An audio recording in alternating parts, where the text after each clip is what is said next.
هو الفقيه بفعاله ليس الفقيه بنطقه ومقاله. بسم اللہ الرحمن الرحیم.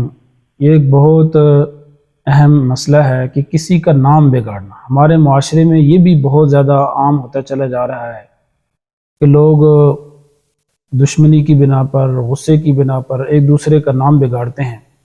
حالانکہ قرآن کریم میں اس کی سخت وعید آئی ہے. قرآن کریم کی سورہ حجرات کی آیت نمبر 11 ہے.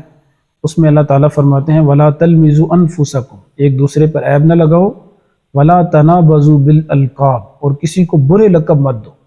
اس لیے کسی کو برا لقب دینا، ایسے نام سے پکارنا جس سے اس کو چڑ ہو، یا وہ نام جو ہے کوئی ایسا لقب دے دینا کہ جس سے اس کی توہین ہو، تو یہ بالکل شرعاً ناجائز ہے.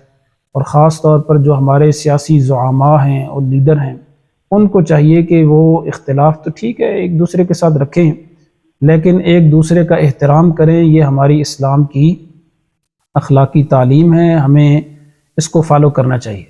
اس لیے کسی کو برا لقب نہیں دینا چاہیے. چاہے آپ کسی کو برا لقب دیں، کسی کو چنو منو کہہ کر پکاریں، کسی کو آپ یہ کہیں کہ بھئی یہ تو یہودی ایجنٹ ہے، یا یہ ہے کہ آپ اس کو یہ کہہ دیں کہ بھئی کو ڈیزل کا نام دے کر کسی کو پکاریں، یا کسی اور بھی طریقے سے کوئی ایسا لقب کہ جس کی وجہ سے اگلے آدمی کی جو عزت نفس ہے اس پر امپیکٹ ہو اور اس کی وجہ سے اس کی عزت نفس مجروح ہو. یہ بالکل ناجائز ہے، قرآن کریم کی تعلیمات کے خلاف ہے.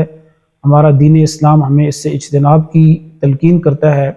اللہ تعالیٰ سے دعا ہے کہ اللہ تعالیٰ ہمیں قرآن کریم کی یہ تعلیمات فالو کرنے کی توفیق عطا فرمائے.